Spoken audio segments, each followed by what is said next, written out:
Hi, welcome to the Prairie Oaks Pulpit Bible Study.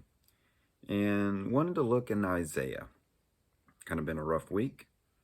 Wanted to just hear some words of encouragement from God's Word. And when I need that, one of the places I like to go is the Gospels. And another place I go is Isaiah. The last few chapters of Isaiah 40 through 66. And this time I specifically chose Isaiah 55. And I think you'll recognize some of the verses that we'll read from this. But Isaiah 55. Ho, everyone who thirsts, come to the waters. And you who have no money, come, buy and eat. Yes, come buy wine and milk without money and without price. Why do you spend money for what is not bread, and your wages for what does not satisfy? Listen carefully to me, and eat what is good, and let your soul delight itself in abundance. Incline your ear and come to me. Hear, and your soul shall live. And I will make an everlasting covenant with you, the sure mercies of David. Indeed, I have given him as a witness to the people, a leader and a commander for the people. Surely you shall call a nation you do not know, and nations who do not know you shall run to you, because of the Lord your God and the Holy One of Israel, for he has glorified you. Seek the Lord while he may be found. Call upon him while he is near. Let the wicked forsake his way, and the unrighteous man his thoughts. Let him return to the Lord, and he will have mercy on him, and to our God, for he will abundantly pardon. For my thoughts are not your thoughts, nor are your ways my ways, says the Lord. For as the heavens are higher than the earth, so are my ways higher than your ways, and my thoughts than your thoughts. For as the rain comes down and the snow from heaven, and do not return there, but water the earth and make it bring forth and bud, that it may give seed to the sower and bread to the eater, so shall my word be that goes forth from my mouth. It shall not return to me void, but it shall accomplish what I please, and it shall prosper in the thing for which I sent it. For you shall go out with joy and be led out with peace.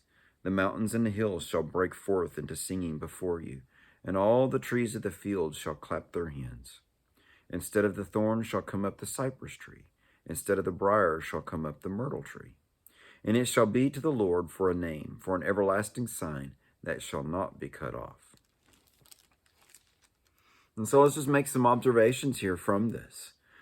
That graciousness of our God.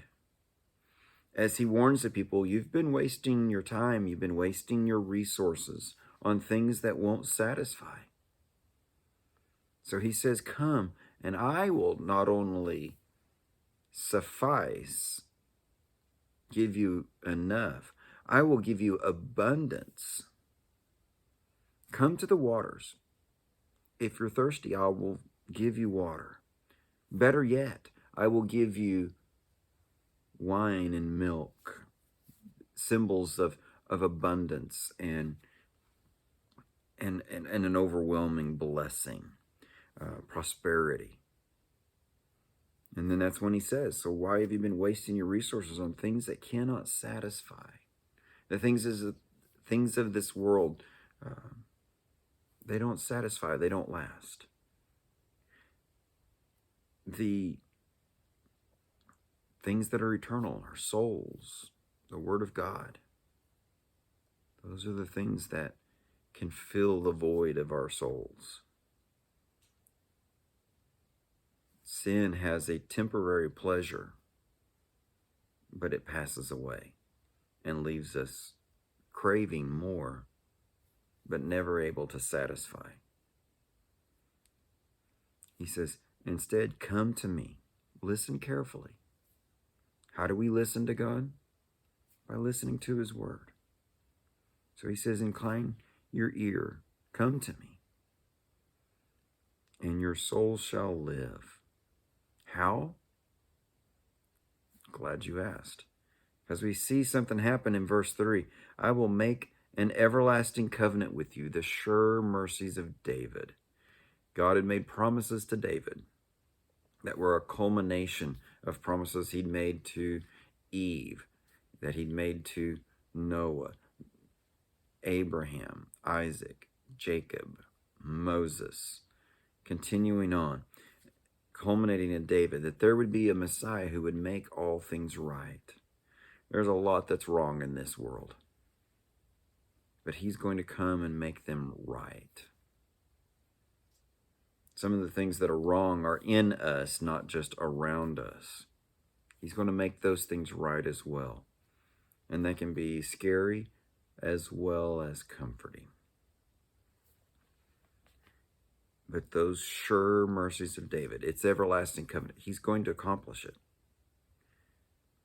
I have given him, the Messiah, as a witness to the people. He will teach the way of God rightly. He will testify of the things that God has given him to say. He will be a leader, a commander for the people. And he tells the Messiah in verse 5, those of you that are reading from like the old King James, you see that it goes from you to thee and thou, because it's you singular. So he's talking to the Messiah, I believe, in this. You shall call a nation that you do not know. You shall call one that's not of Israel. And nations that you do not know shall run to you. Nations from beyond Israel shall run to the Messiah because of the Lord thy God, the Holy One of Israel. He will glorify the Messiah, and those who are with him will share in his glory. And so in this picture, we then see, seek the Lord while he may be found. This is our opportunity. We're not promised later. Call upon him while he is near. Let the wicked forsake his way, the unrighteous man his thoughts. That's a part of repentance. Repentance is turning from one thing to turn towards something else. So turn from sin, unrighteousness, wickedness, return to the Lord. And the Lord will have mercy. He will abundantly pardon. God delights to forgive repentant sinners. And so he makes this wide call. Come. As many who want this kind of forgiveness, come. He's got more than enough mercy and grace. And some would say, can he really forgive some of the awful things? Well, these are going to be people that have crucified his son, who murdered his only begotten. Can he forgive? Can he restore? Verses 8 and 9 remind us, and these are familiar verses, and this is what its original context is, that his thoughts are higher than our thoughts. His ways are not our ways. They're higher, better, and that includes his mercy, his grace, that he will restore. And so as he offers widely, it's anchored into a promise. He will restore. He will accomplish these things. It's as simple as the rain comes and refreshes everything that it touches. So does his word. It will accomplish and return to him, producing fruit. What kind of fruit? This fruit of repentance, the fruit of faith, the fruit of restoration. It shall accomplish and prosper in the thing for which I sent it. Now, those things are true of God's word. Those are true of God's wisdom in many categories. But it's specifically talking here about that repentance and restoration that he desires and delights to do. And in that restoration is a promise specifically to those in exile, to those who've been dispersed among the children of Israel. What Isaiah had just been prophesying would take place. They were going to be punished. They would be exiled. We sometimes feel like we're strangers in a foreign land. Will we ever feel at home again? And God says, yes. You shall go out from your exile to come home with joy. There will be peace. Creation will rejoice in this coming home. And instead of finding the home blighted and destroyed, as the curses of Exodus and Deuteronomy specifically warned them for their disobedience, instead they would find the blessing that God promised in Deuteronomy. But there would be, again, a lusciousness, a fruitfulness to the land. Their homes would be fruitful again. And he says, this is my name, and this is my everlasting covenant. I will accomplish these things. And so those are just some observations about our scriptures. How does this apply to me? Well, one is the obvious application. We're always in a position of needing to repent, of returning to God a little more than we did the day before, knowing that he is more gracious than our sin allows. And this hooks us back into Romans, doesn't it? Weren't we told that as sin abounded, grace abounded much more? That's true. And we see that in Isaiah 55. And so, while it's not a license to sin greater, it is an opportunity for us to be reminded, but in our sin, we can still find grace and peace there. Also, a reminder that and God is going to accomplish his plan, his purpose. It's inevitable. It is inevitable that he will accomplish the good that he comes to accomplish. And that good will not always look like what we think it's going to look like, because his ways are not ours. I often tell our folks at church, my brain is the size of a soda can, and God's is the size of the limitless oceans. His thoughts are bigger than my thoughts. His plan's much wider than my little soda can brain can scoop up and understand. And so there'll be a lot of questions why, but the answers wouldn't make sense if he tried to explain it to me. And so it's to trust and just rest in that he's going to accomplish those things, that there is better ahead.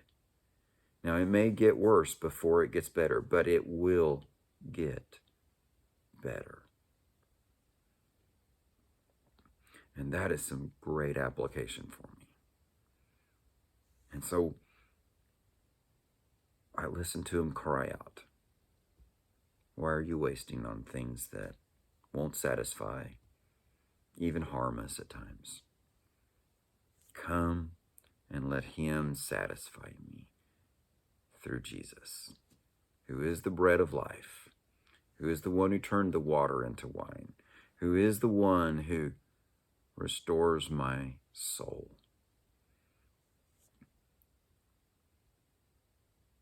whose goodness and mercy shall follow me all the days of my life, and who has prepared a home for me and for you, for those we love, and we will dwell in the house of the Lord forever. And so let's pray that in as we wrap up our video today. Spend some time thanking God for his wisdom, for his might, for his love, for his righteousness, for his holiness, for his goodness, and so much more. If there's some things that we know that have been interrupting our fellowship with him, let's confess and forsake and return to him, knowing there is abundant pardon. and again rest in his goodness. God bless you. God keep you. Thank you for joining me on this fifth Sunday for an opportunity to just bask in his word. God bless. Bye-bye.